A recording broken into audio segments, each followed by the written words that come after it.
भोपाल से प्रस्तुत हैं प्रादेशिक समाचार। नमस्कार, समाचारों के साथ मैं जितेंद्र रघुवंशी। पहले मुख्य समाचार। प्रधानमंत्री नरेंद्र मोदी ने कोरोना महामारी से निपटने के लिए तेजी से टीकाकरण, जांच और स्वास्थ्य देखभाल संसाधनों को मजबूत करने की जरूरत पर दिया बल। कोविड-19 पर पूरी तरह से नियंत्रण के लिए कई जिलों में बड़ी जनता कर्फ्यू की अवधि। राज्य में कोरोना संक्रमण की रफ्तार थमी, मुख्यमंत्री ने की विशेषज्ञों से बात। और अरब सागर में तूफान से प्रदेश में होगी बारिश, गर्मी से राहत मिलने के आसार। अब समाचार विस्तार से। राज्य शासन ने कोरोना वायरस के संक्रमण पर प्रभावी रोकथाम के लिए लोकहित में मध्य प्रदेश में उत्तर प्रदेश, महाराष्ट्र, राजस्थान और छत्तीसगढ़ राज्य से आने तथा जाने वाले बस परिवहन संचालन को पूर्व में 15 मई तक स्थगित किया था। सचिव, राज्य परिवहन प्राधिकारी एवं अपर परिवहन आयुक्त ने बताया कि उक्त राज्यों से आने तथा जाने वाले बस परिवहन संचालन को स्थगित करने की अवधि बढ़ाकर 23 मई 2021 कर दी गई है। इस संबंध में आदेश जारी कर दिए गए हैं। कोविड-19 और टीकाकरण की स्थिति पर विचार विमर्श के लिए कल हुई एक उच्च स्तरीय बैठक में प्रधानमंत्री नरेंद्र मोदी ने इस महामारी से प्रभावी रूप से निपटने के लिए तेजी से टीकाकरण, जांच और स्वास्थ्य देखभाल संसाधनों को मजबूत करने की जरूरत पर बल दिया है। उन्होंने स्थानीय कंटेनमेंट जोन बनाने और ग्रामीण क्षेत्रों में ऑक्सीजन का उचित वितरण करने को भी कहा है। बैठक के दौरान अधिकारियों ने राज्यों और जिलों की स्थिति, जांच क्षमता, ऑक्सीजन की उपलब्धता, स्वास्थ्य देखभाल के बुनियादी ढांचे और टीकाकरण की योजना पर प्रस्तुतिकरण दिए। श्री मोदी ने कहा कि स्थानीय कंटेनमेंट जोन रणनीति बनाना उन राज्यों में बहुत आवश्यक है जिनमें संक्रमण की दर अधिक है। प्रधानमंत्री ने इन क्षेत्रों में RT-PCR और रैपिड एंटीजन टेस्ट के जरिए जांच बढ़ाने के निर्देश दिए। मुख्यमंत्री श्री शिवराज सिंह चौहान के निर्देशानुसार होम आइसोलेट कोरोना मरीजों को मेडिकल किटों का वितरण लगातार जारी है। नगरीय विकास एवं आवास मंत्री श्री भूपेंद्र सिंह ने बताया है कि अभी तक 52 जिलों में 2,56,225 मेडिकल किट वितरित की जा चुकी हैं। कोविड मरीजों के लिए बनाई गई दवा 2-डिओक्सी-डी ग्लूकोज की पहली खेप अगले सप्ताह तक जारी होने की संभावना है। इस दवा को रक्षा अनुसंधान और विकास संगठन ने विकसित किया है और भारत के औषध महानियंत्रक ने हाल ही में इसके आपात इस्तेमाल की अनुमति दी है। डॉक्टर रेड्डी लैब अगले महीने से इस दवा का बड़ी मात्रा में उत्पादन करेगी। यह दवा पाउडर के रूप में छोटे छोटे पैकेट में उपलब्ध होगी, जिसे पानी में मिलाकर लिया जा सकेगा। गृह मंत्री डॉक्टर नरोत्तम मिश्रा ने दतिया के 3 दिवसीय नगरीय एवं ग्रामीण क्षेत्रों के दौरे के दौरान शनिवार को गरीब एवं जरूरतमंद हितग्राही परिवारों को निःशुल्क खाद्य सामग्री वितरित की। उन्होंने जरूरत की अन्य वस्तुएं भी हितग्राहियों को प्रदान की। डॉक्टर नरोत्तम मिश्रा ने दतिया नगर की वृंदावन धाम कॉलोनी में 500 हितग्राहियों को निःशुल्क खाद्य सामग्री वितरित की। उन्होंने दतिया नगर के ग्रामीण अंचल के ग्राम बरगांव में 60 एवं ग्राम महोबा में 60 गरीब एवं जरूरतमंद परिवारों को खाद्यान्न सामग्री के किट वितरित किए। प्रदान की गई किट में गेहूं, चावल, दाल, शक्कर, चाय पत्ती, सब्जी मसाले, मास्क, सैनिटाइजर सहित अन्य दैनिक जरूरत की वस्तुएं शामिल हैं। प्रदेश में संक्रमण की स्थिति पर पूरी तरह से नियंत्रण के लिए कोरोना कर्फ्यू की अवधि बढ़ाई जा रही है। रायसेन, उमरिया और विदिशा जिले में कोरोना कर्फ्यू 31 मई को सुबह 6 बजे तक बढ़ा दिया गया है। वहीं नरसिंहपुर जिले में 25 मई तक, गुना और बैतूल जिलों में 24 मई और सतना जिले में 23 मई तक कर्फ्यू बढ़ाया गया है। खंडवा में 22 मई तक कर्फ्यू बढ़ाने के आदेश जारी हुए हैं। मध्य प्रदेश हाईकोर्ट ने जेल प्रशासन से सजायाफ्ता बंदियों को 90 दिन के पैरोल पर छोड़ने पर विचार करने को कहा है। हाईकोर्ट का कहना है कि जेलों में 30,982 विचाराधीन कैदी हैं। कोरोना संकट में उनका जेल में रहना खतरनाक साबित हो सकता है।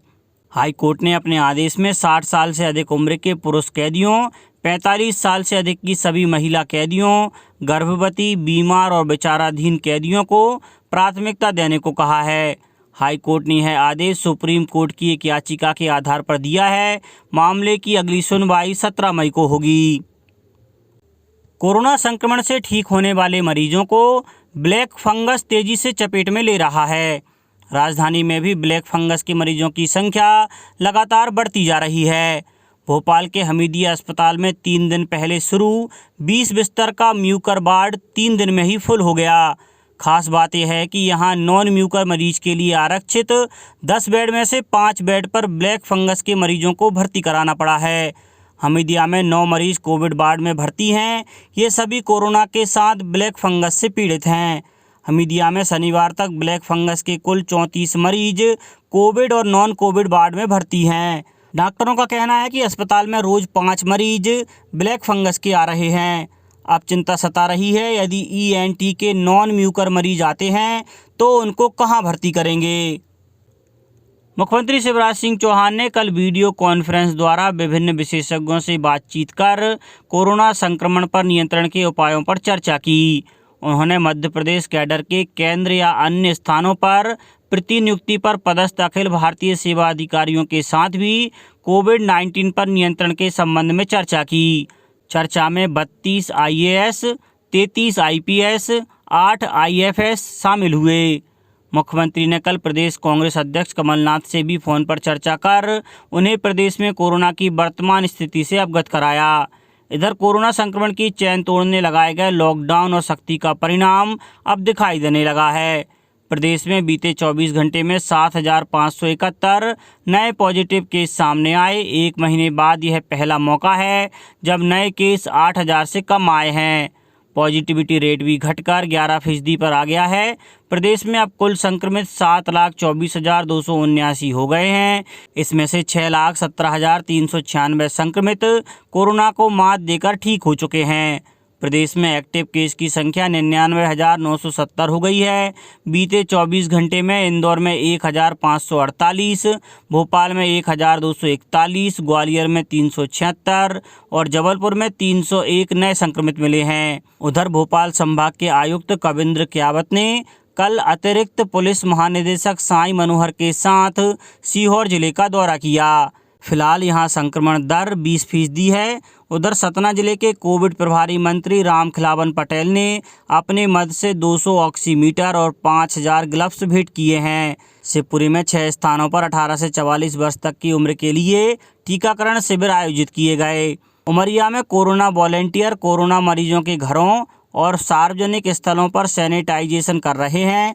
आगरमालवा जिले में 43 नए कोरोना पॉजिटिव मिलने के साथ ही संक्रमितों का आंकड़ा 3,013 हो गया है। गुना में पंचायत एवं ग्रामीण विकास मंत्री महेंद्र सिंह सिसोदिया ने कोरोना रोकथाम के समन्वय में किए जा रहे उपायों एवं रोकथाम की कार्यवाहियों की जानकारी ली। स्वास्थ्य मंत्री डॉक्टर प्रभुराम चौधरी ने सांची चिकित्सालय के निरीक्षण के दौरान सर्व सुविधा युक्त एम्बुलेंस का लोकार्पण किया। उन्होंने यहां 10 बेड की क्षमता वाले सेंटर में सेंट्रलाइज्ड ऑक्सीजन सिस्टम का भी शुभारंभ किया।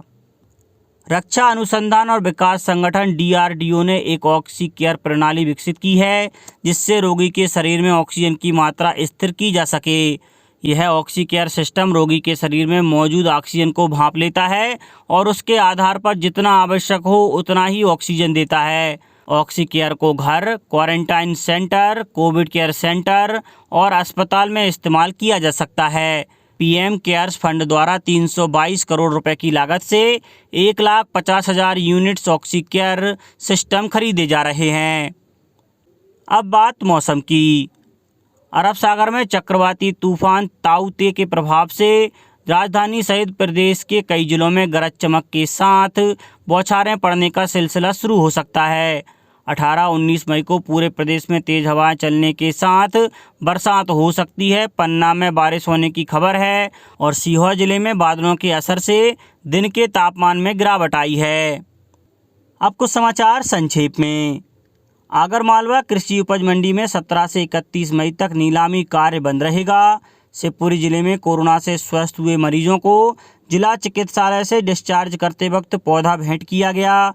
अशोकनगर में टीकाकरण होने के एक दिन पूर्व सुबह 9 से 11 बजे के मध्य पंजीकरण की सुविधा दी जा रही है और छिंदवाड़ा में कोरोना वॉलेंटियर के उत्साहवर्धन के लिए टी-शर्ट सहित एक किट प्रदान की गई है। अंत में मुख्य समाचार एक बार फिर। प्रधानमंत्री नरेंद्र मोदी ने कोरोना महामारी से निपटने के लिए तेजी से टीकाकरण, जांच और स्वास्थ्य देखभाल संसाधनों को मजबूत करने की जरूरत पर दिया बल। कोविड-19 पर पूरी तरह से नियंत्रण के लिए कई जिलों में बढ़ी जनता कर्फ्यू की अवधि।